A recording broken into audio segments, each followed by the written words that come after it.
konsidera ho ng pamahalaan ito? They're already looking to that. Already the designated authorities already investigating that and pursuing the right action. So wala hong dapat ipangamba ang taong bayan? Wala naman po. I mean, not pangamba, but concerned. We should be all aware and be concerned. Okay, thank you po. Thank you. Follow up ulit, Ted De Vera. Sir, is there a timeline in destroying the Abu Sayyaf, sir? Wala po akong timeline na wala naman siya nire-release, but it should be within a reasonable period. Ano po yung reasonable period, sir? Yun po, wala kami definite timeline, but within a reason. In other words, it should not be an extended. It should not be an extended engagement. Questions? Follow up about Abu Sayyaf? Other issue? Maricela Lili, TV5. Hi, sir. Yes. Good morning. Morning. Sir, Yeah, madam. sir, on the President's trip to ASEAN Summit, what are the chances that he'll be meeting U.S. President Barack Obama? We're not sure about that, but if at all, it may be on the sides. I'm not sure. But is there a request to meet the President? We probably have. Probably have. Kung sakaling matuloy po yung meeting, what particular issues ang i-bring up ni President Duterte? Well, basically, they'll establish muna yung just establish acquaintances muna, establish a foreign relationship. How about human rights issues, sir? Which one?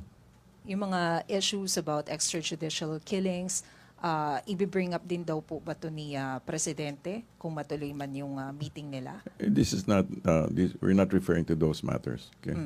Aside from U.S. President Obama, will there be any bilateral talks sa side po ng ASEAN Summit? I suppose there will be informal meetings with the others. Yes. What particular countries? We're not exactly sure about that yet. Sir, on the trip of the President to Brunei and Indonesia, Yes. ano po yung mga issues na pag-uusapan? Well, basically, one thing I can tell you is that he'll be meeting up with the local communities, local Filipino communities. That's for sure. Thank you, sir. Sure. We follow up about ASEAN. Other issue, Laila Salaveria. Sir, what's the reason for there being so many exceptions to the FOI? I think these are really the standard exceptions. Those exceptions are basically Standard, but what do you mean by standard? I mean, basically, it's all self-explanatory. There are certain items there that are not, you cannot be revealed because of confidentiality, because of personal, the sort of thing. Sir, what's the justification for the exception saying that government officials can't be compelled to prepare lists and detailed reports on how congressional funds were disbursed? Sir, doesn't this go against the essence of the FOI since it's supposed to be a transparency measure? It is a transparency measure, however, the details are still being worked out. Does it mean the list might be trimmed down? I'm not sure if it will be trimmed down, but it will be further clarified. Okay. Joseph Morong. Sir, can you go to some of the details of the exemptions? I'm not privy to. I'm not the expert regarding that, but I can answer general questions regarding it. Okay, so right now, as things stand, kailan yung final draft nito, and when can people start maybe making subok yung FY na Well, nito? basically, the fact that you already have in your hand the Yeah. draft, that means to say that the large part of the work has already been done. Okay, so I don't have the timeline. So request can be made already? You can try. You can try. Sige, sir. Follow-up question, Ina or Alex? Ina Andolong. Hi, sir. Sir, Yeah. the CEO on the FOI, as previously mentioned, only covers the executive, and yet the exemptions include restrictions on access to court documents and court pleadings. So it somewhat also interferes with some documents in the other branch. Okay. How do you explain that? Come again. Each particular department, each particular branch of the government will have its own issues, and I think that's part of the thing that is being dovetailed. They're working out. They're making sure that everything dovetails, so that it does not conflict with one another. As it is, sir, I do believe we already have we can access court documents pertaining to cases. Bakit Right. po biglang lalagyan ng exemption doon? Ang alin yun po? In the exemption in the draft, EO says court documents including pleadings may not are considered confidential. And yet, I do believe we can easily access them from the clerk of court, right? Well, in which case, this could be part of the things that are being worked out through the office of the ES. Okay. Okay, Thank you. thank you. Alexis Romero, Philippine Star. May I refer to number... sorry, sandali lang po. Si Ina kasi, sandali lang. Number 152. Correct. Non-disclosure of SALN if the purpose is any of the following purposes. Any purpose contrary to morals or public policy or any commercial purpose other than by news and communications media for dissemination to the general public. Why this exception? I think basically it's a safeguard against the malicious use of the information. Malicious use. So, ibig sabihin yung mga nang di-defame. Or yung tipong ganun. Pero, Oo. di ba ngayon yung SALN, anyone can access regardless of the reason? Kasi it's an open document. Right, but I think it's what they call it. It's already part of the proposed. For example, even Grace po said it should be redacted. In other words, walang referrals to the details. So, yung net worth na lang at saka yung assets. I'm not entirely sure about that, but I suppose that will be more or less as simplified as possible para walang mga malicious misuse of the information. Pero hindi ba ito putting restrictions to something that is already being given freely right now? Well, if they see fit to restudy it, then probably it's addressing that particular situation. Thank you, Sec. Thank you. Follow up, Ina. Quick. You mentioned, sir, these are standard exemptions. I mean, go ahead. Did you base this from somewhere else, another FOI from a No. another I'm institution? basically saying that these already, some of them already, how do you call it, in existence. Okay, so basically that it's may mga existing na mga na mga. Follow up, JP Vencido. Microphone. Morning, sir. Sir, may we know who are the people working behind this draft FOI-EO?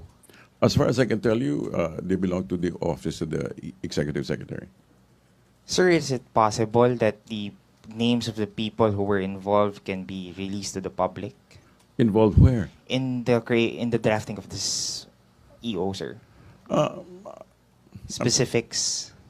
For what particular reason? Transparency, disclosure, sir. I'm not sure about that particular question, but I will find out and get back to you. Thank you. Thank you, sir. FOI issue, may follow up. Other issue, Johnson, Manabat. Sir, good morning. Good morning. Sir, yun hong sa naging announcement lang ni Pangulo kahapon about the 2 million peso reward money. Una-una ho, saan ho kukunin yung pondo? And secondly, yun ho ba mga pulis ay pwede ring makakuha ng reward money? I don't know the details, pero may pagkukuhanan yon. May pagkukuhanan talaga yon. On the other hand, though, ang pagkakasabi yata niya is it is basically ano ba yan? Yung to reveal the names of those who you know are involved. Okay? So yung mga nag-reveal, yun ang makatanggap. Depende, kung yun ang tenor ng pagkakasabi ng presidente, I suppose so. Okay. May follow-up question about Ninja Cops. Alvin Baltasar, you have follow-up question? Microphone, please. Jonah, thank you.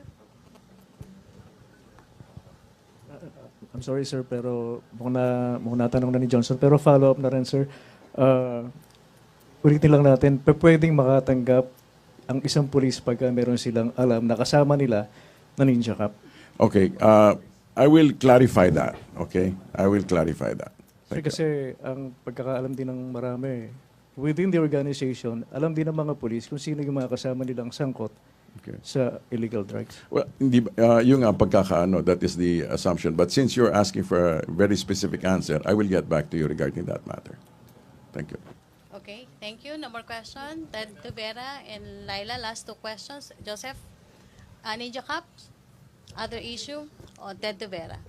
Sir, you mentioned earlier na there are imperfections in the drugs campaign. Sir, could you clarify or tell us what the manifestations of such imperfections are? Let us respect the way it was said, that in the campaign it has been very successful, but there have been imperfections. Thank you. Joseph Morong.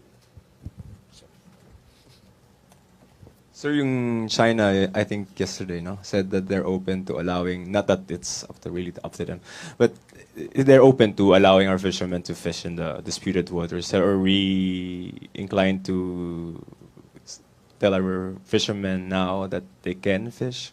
I don't know about the exact dates, but that's exactly one of the things na inilapit yata na Presidente. Correct. To treat our people not as enemies, let us not be adversaries, but instead that we are friends, parang gano'n, to allow them to be able to fish. So in other words, kung kailanman, kumbaga inilapit na yan, apparently the ambassador also responded in kind, you know? And positively, sir. And positively, yes. So apparently there's a, well, there may be kinks in the relationship. There is a positive opening. There is a window of opportunity. There is a windows of opportunity. So pwede na, sir, pumunta yung mga... I don't know about the exact kung pwede na, but yes, definitely nailapit yan at sabi naman lang oo. What may need to be clarified is maybe, aside from, maybe the best thing to do is just test the waters. Literally also. Sige, sir, thank you. Mag-last question na tayo, Laila Salaveria. Sir, this Yes. was asked last time, but I just want to follow up. Maybe have you discussed with the President the BBC report on the female assassin killing drug dealers on orders of a policeman? No, we were not able to discuss that with the President. Yeah. With other police officials, police authorities, and have there No, been orders to yeah, look no. into this? We were not able to clarify that. Sir, is the palace not concerned about this story? Of course it is, except that, there are a number, there's a whole array of things that need to be considered, and many of them basically have the same complexion. Okay, thank you, Laila. Thank you, Presidential Spokesperson Ernesto Abella. Thank you very much. Thank you, Malacanang Press Corps. Back to our main studio sa Radyo ng Bayan at PTV. Ibig sabihin, pinag-aaralan ko naman.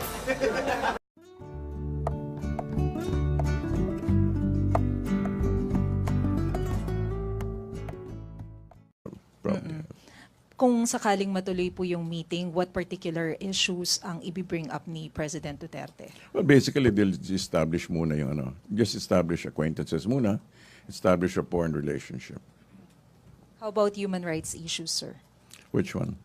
Yung mga issues about extrajudicial killings, ibibring up din daw po ba ito ni Presidente kung matuloy man yung meeting nila? This is not, we're not referring to those matters. Okay? Aside from US President Obama, will there be any bilateral talks sa side po ng ASEAN Summit? I suppose there will be informal meetings with the others, yes. What particular countries? We're not exactly sure about that yet. Sir, on the trip of the President to Brunei and Indonesia, Yes. ano po yung mga issues na pag-uusapan? Well, basically, one thing I can tell you is that he'll be meeting. Wala po akong timeline na wala naman siya nire-release, but it should be within a reasonable period. Ano po yung reasonable period, sir?